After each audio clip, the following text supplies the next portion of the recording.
Wakurugenzi, nimekuwa nikipiga research zangu pale nika come across one very interesting fun fact. Did you guys know that Sendwave was actually first rolled out in Kenya and Ghana? Hiyo mlikuwa mnajua? Mimi sitawadanganya, nimejua leo. Yani, do you see how advanced we are when it comes to tech? Like, Kenyans are so open to new technology, and I love that about us. Yani, if only all the other industries zingekuwa hivyo. Nimeona hii technology yetu sana imelalia hapa kwa fintech, financial technology. If the rest of the industries zingekuwa, yani sisi ni watu kusukuma, man, tungekuwa mbali sana. And I know for a fact that the people are not the problem. I won't say who the problem is, but ndawambia tu, I hope mkokadi. Yeah, because things will have to change. Yeah. If Kenyans believed in, a marvel like Sendwave in 2014, sioni kwa nini bana hata hizo industries zingine zisiingie bana, tufanye mambo. Tusishine tu kwa fintech peke yake, even the others. Wacha tuingie huko kwa vishindo. Yeah? Yeah. Well, nataka tu niwakumbushe, Sendwave is there for you guys. Yeah, it's a digital wallet where you can hold, send and receive money in digital dollars. Why digital dollars? Sababu digital dollars ni very stable, ina kuprotect from the fluctuations of the local currency. Alright? Yeah. Na kuingia ni rahisi bana, na kuwekea link hapa kwa description. Wewe kazi yako ni kubofya hiyo link, unaingia pale, unapiga sign up yako hatari. Ukisha sign up, unatumia promo code yangu Abel. Then una load at least $10. Mimi nafanya nini? Na kutop up na an extra $3. Yeah, because that's what we do, man. So usingoje, ingia pale, fanya mambo yako hapo, gonga hiyo link, download Sendwave. You do your thing, I'll do my thing. Sasa wadau, download Sendwave. All right. Wakurugenzi, Mkurugenzi Minisodes na kama K. Kabla tuingie kwa hekaya, you definitely know what we gotta do, man. Lazima tupige a super shout out to a super customer of the day. Na leo tunataka tupige bonge la shout out to none other than Irene Kagendo. Hello! Safi sana, man. Hapo sawa Irene, asante sana kwa kututembelea pale, umefanya majambo hapo deadly. To anybody else mwenye ameingia pale kwa site, we see you. Na kucheki na hiyo bidii, man. Kama ujui site ni gani, ni mkurugenzi.ke. Ingia pale, shika kila kitu unajisikia na rock it with pride. Sawa? Now, kabla sijaingia kwa hekaya, I just want to shout out some two wakurugenzi, watu wangu wa nguvu. Hawa watu, wapi hiyo mambo yetu mweshi? Iko nje? Karo wako naye? No worries. Ndio hii hapa chini. Iko sawa. Do you know? Acha ni floss, ndio mjue mimi sikuagi na audience hivi. Tuko na wakurugenzi wenye wanafanya kazi inside the Everett Boeing factory. These people manufacture aircrafts from scratch. Na sasa kuna wakurugenzi wawili wako pale, wameamua hapana, Mkuru, wewe kila kitu unaita. Kuna tu vitu tuwili tuko hapo nitahitaji, nitakuitisha. Now, kwa stories niko sure mmesikia nikisema kuna aircraft moja mazemi uhata. Na ni nini? Boeing 747, the jumbo jet of the Boeing. Hii ni ile nakoga na kakisogo hapa juu sinaga indege. Wakasikia, wakaniuliza, Buda, kwani si udu? Si ufanya nini bwana? Mara hiyo 747 ikaingia. Istoshe, kuna mkurugenzi alinibariki na Boeing 787 Dreamliner. I don't know what happened, lakini kwa harakati za either kuimove hapa na pale. Nikitoka shoot siku moja hii ya Mkuru, maze this tail section ikapotea. Mpaka leo ama imetolewa. Ndio hii. Maze haina tail. Sasa bana, ikiwa incomplete hivi, Sasa nikipata story yenye ina involve hiyo tail itakuwa aje? So I think at some point I mentioned it. Na hawa wakurugenzi wa Everett Boeing Factory wakasikia.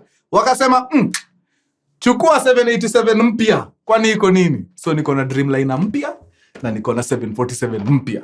All thanks to wakurugenzi Ken and Winnie from Everett, Washington. Hello!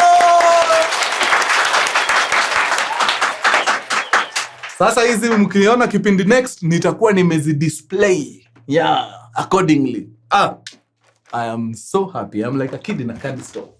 Hai, sasa watu wa Airbus, mjue mko kwa ngori sababu kuna badge kwa hii badge. Kuna badge watu wangu wa Boeing wamenitumia na hii badge inasema if it's not Boeing, I'm not going. Sasa Airbus mimi sijui mtafanya nini, itabidi pia nyinyi mkuwe na comeback, otherwise watanichota hao watu. Kama kuna wakurugenzi wako Toulouse, sababu huko ndio Airbus zinatengenezewa. Kama uko Toulouse unaona tu Boeing wakikufanya mbaya, do something. It's done. Kwisha. Now we can get into today's story. Now, wakurugenzi, story mob mupiga hapa ni za watu wamekapitia men. Lakini saa zingine inakogania, a sigh of relief ukipata story yenye mazee watu wananusurika. Yani ilikuwa imebaki kidogo mambo yende segeme alafu wananusurika man. Na today's story is one of those stories.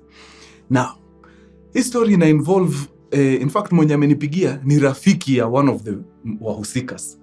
So huyu mhusika is a gentleman. By the time hii story ina unfold ni kijana mdogo sana, barely out of high school ama ndio alikuwa anamaliza kampo. I could be wrong, but ni one of the two. Alikuwa mdogo sana. So wakati umemaliza shule, I think alikuwa tu ndio amemaliza kampo, so anatafuta sasa design ya kuingia wera. So one of his relatives, I think ni uncle yake ama ni one of his in-laws, siko sure, I think ni uncle yake, akamwambia, master, since umemaliza shule, badala ya kukaa hapa ukingojea uone kama ma-CV zako zitasomwa angalau upate mahali, si tuendage na wewe mboka yangu. We ingia tufanye ile kitu mimi ufanya, at least to experience life on the road. Bas, time yako ya kwenda job ikifika uishie. So huyu uncle, hii kazi anamuitia ni kazi ya trucking. So yeye wanakuaga na truck.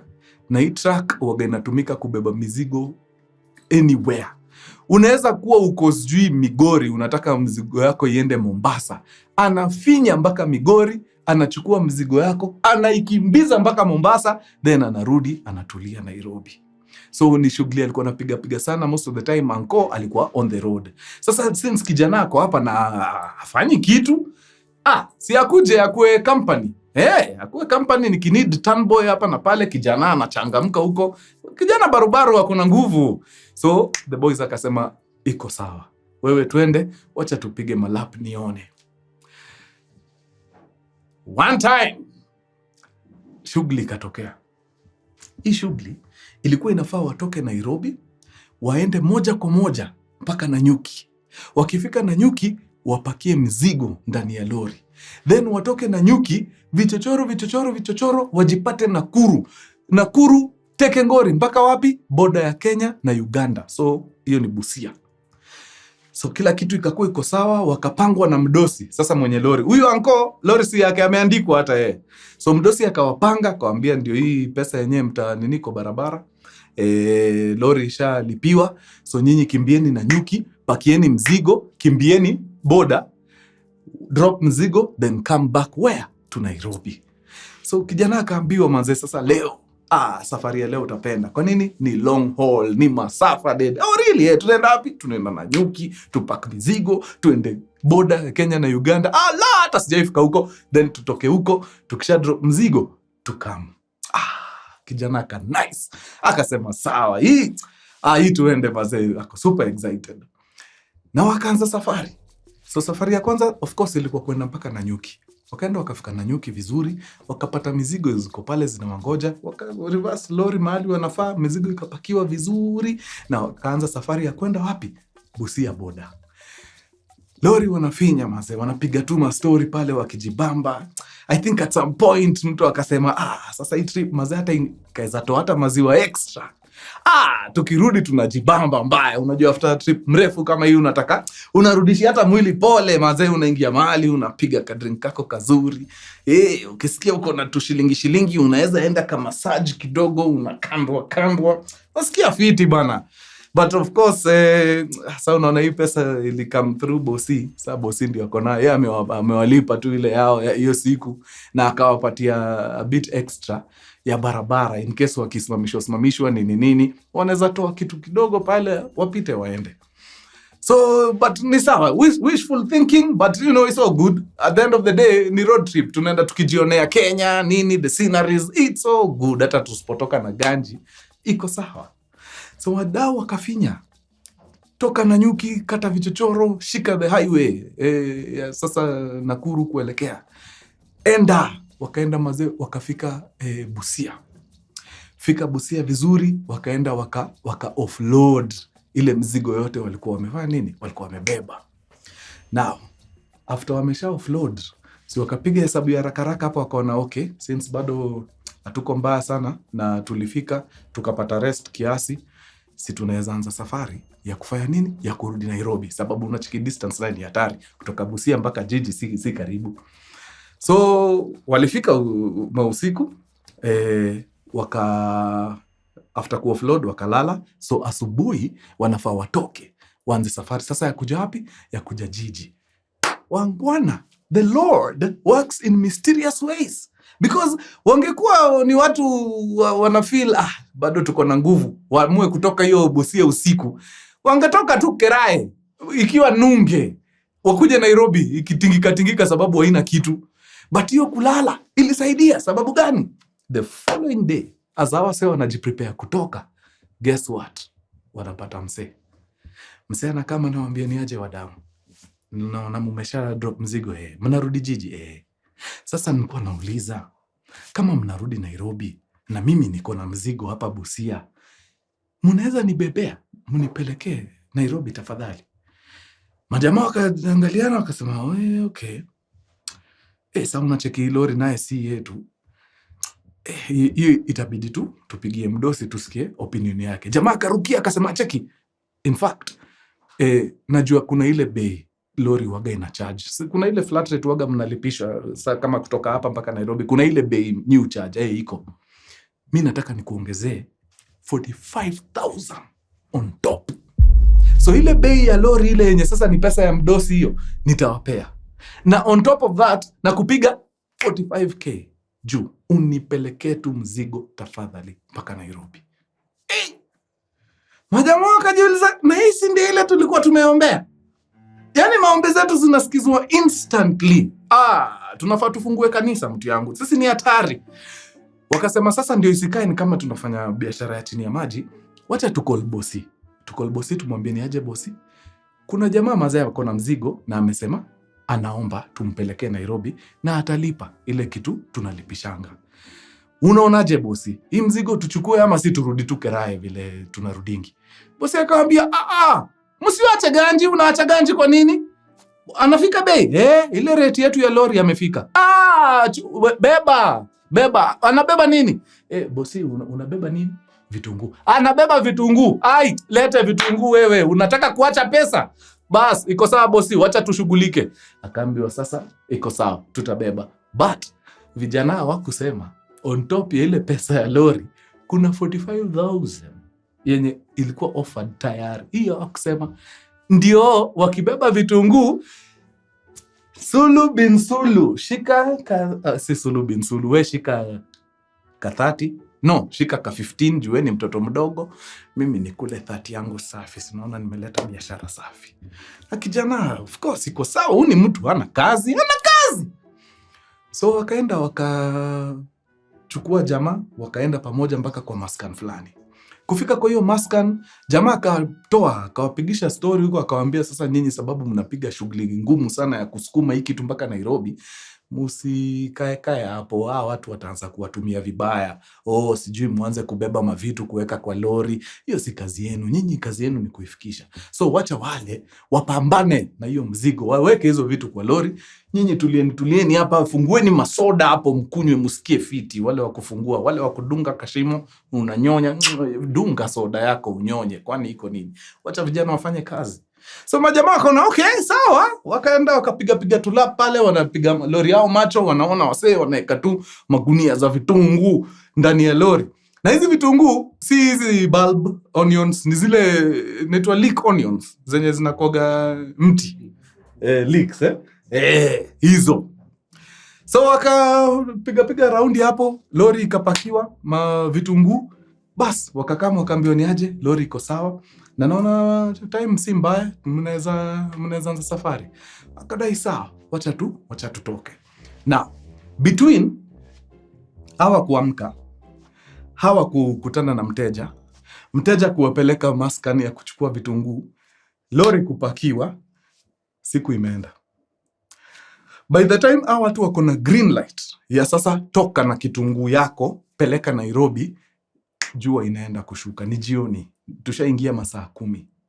But hiyo inawabamba deadly. Sababu gani? Sababu ukitravel usiku, first of all, cops wameshapunguzwa kwa barabara. Hii pesa wamepewa ni more than enough, watachuna kidogo in case wakisimamishwa waezi kosa tuthao tu kuacha hapa na pale. Bas, na wapige safari safi. So after kitunguu imepakiwa vizuri, wakaamua kwanza watie ndani wasikie poa, wakakula wako sawa, then usiku wakaanza safari. I think walikuwa wanatoka huko kitu kama saa 3 usiku. Magari hata zishaanza kupungua kwa barabara, watu wameenda mashughuli. Watu wakafinya lori. Wanafika mahali wanasimamishwa. Makarao wanauliza, "Mebeba nini?" "Ni vitunguu tu afande." "Hapana, shuka fungua." Wanashuka, wanaenda wanafungua. Maafande wanapigwa na harufu ya kitunguu hapo deadly, funga. Ingia ndani tuende. Hivyo tu wanakaa wanasimamishwa hapa kutoka Busia mpaka Nairobi, walisimamishwa around 4 times. Na wote walikuwa wanaingia, wanacheki, wanaona ni vitunguu, wanawaachilia. Kama kuna mali walitoa ganji, haikufika mara 2. So bado pesa yao ilikuwa intact. So wamefika Nairobi. By the time wanaingia Nairobi ni asubuhi. I think ilikuwa kitu kama 5:30 hapo 6. So walikuwa wamepatiwa directions za mali wanaenda kukutana na mwenye vitunguu. So walienda straight mpaka hapo. Na wakacall, wakaambia jamani aje, tulikuwa tumeambiwa tukifika hapa tutakupata, tuko ma area. Wametulia hapo wakingojea mwenye mali akuje. All of a sudden mandai bigi zinaingia kama ndai 2 ama 3. Bigi Land Cruiser nini. Wase wako ndani mazee, wanakaa security mazee kwenye masuti nini, mazile glasses dark wanakaa tu. Paka jamaa kashindwa, nani huyu mazee ameamini vitunguu hivi mpaka anatuma maweida? Yaani kitunguu ni kitu ya kutumia bouncers. So wako hapo wametulia, haina mambo, wanangojea sasa wajue okay. Na I hope sio sisi mnatuambia tutoe hizo vitunguu kwa nyuma, because sisi tuliambiwa hiyo si wera yetu. Wera yetu ni kusukuma bus. Then all of a sudden vile mandai zilitulia, ama waida wakatoka, wakakuja mpaka kwa lori yao. Wase wamebonda deadly, unaweza tell hapa, hawa ni hatari. Wakaambia hawa si wawili, shukeni kwa lori. Wakashindwa, okay, tunashuka kwa nini gale? Buda, nimesema ushuke lori na sitakuambia tena. Immediately wakajua, haki ya Mungu, hii ilikuwa mtego ya kutuibia lori. Nishaiona, I have seen it. But wakati wakasema ni sawa, wakashuka kwa lori vizuri. Driver akaambiwa aingie kwa Land Cruiser moja. Kijana wetu akaambiwa ingie kwa hiyo Land Cruiser ingine, so they were separated. Then from those Land Cruisers a guy akatokelezea na mwenzake, wakaingia kwa hii lori. Jamaa wakiwa kwa Land Cruisers wawili hao wenye lori, wanaona lori yao inarivasiwa, ikatoka, ikaenda ikashika barabara na ikaishia. Kwa hiyo gari, wale watu wamekaa na wewe tu hapa, hata kuuliza tu, wadau mmepeleka wapi lori? Uwezi.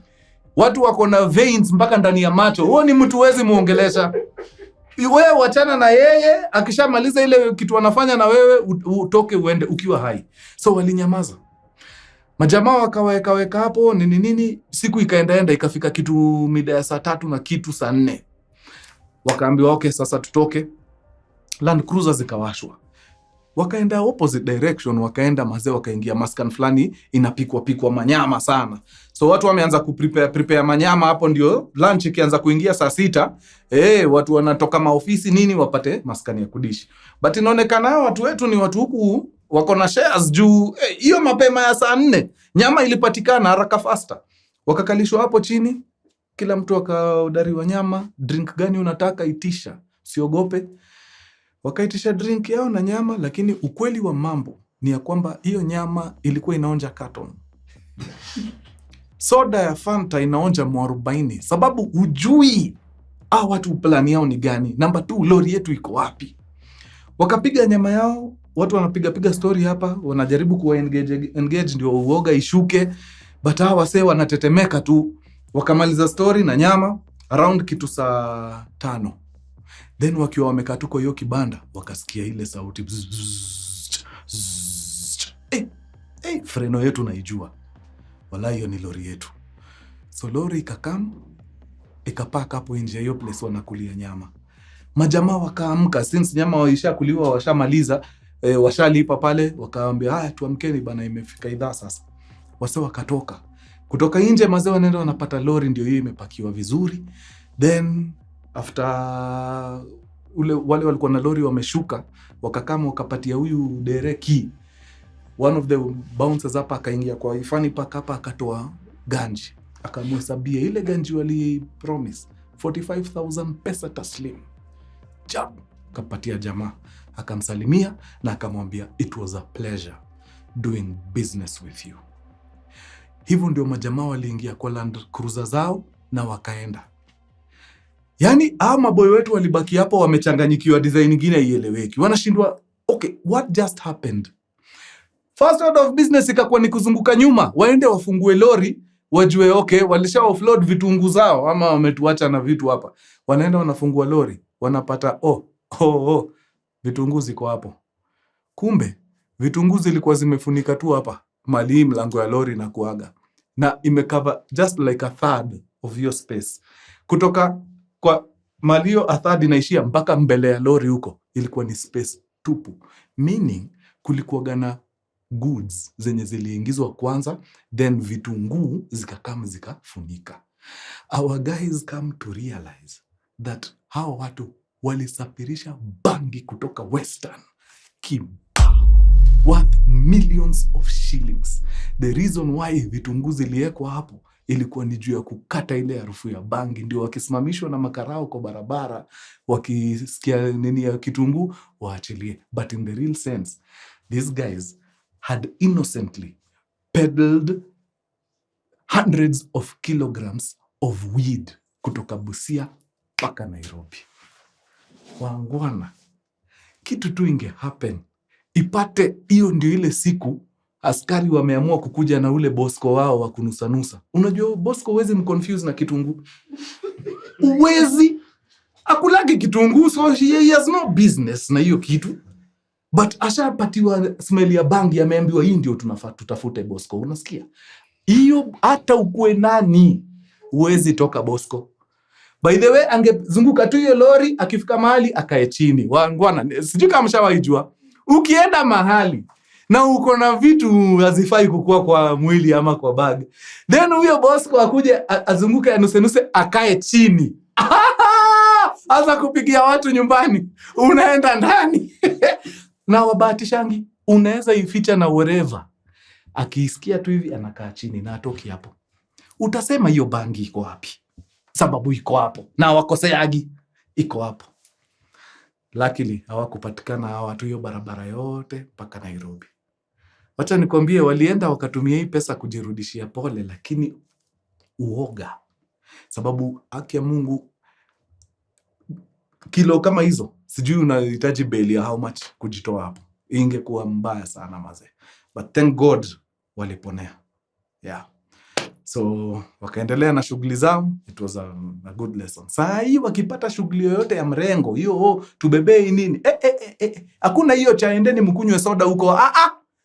Nataka nione ni nini mnaweka. Tunakagua kila kitu. Hakuna kitu inaingia kwa hilo lori kama hatujui. It was a lesson learned. Thank God waliilan wakiwa nje. Hawakuilania ndani like most people nimesikia stories zao. Yeah. Wangwana, wacheni nifungie hapo. Imekuwa safi sana wadau. Tutaonana baada ya siku chache. Nyinyi watu wa nguvu sana. Adios muchachos. Peace. Very nice. Yes. So after lori kufika, that's a good point kwa nimesahau. Walilipwa ile 45 extra na walilipwa ile pesa ya lori. Hiyo done. Then wakaachiwa zile vitunguu zenye zilikuwa zimetumika kufunika hapa nje. Wangwana waliingia Githurai.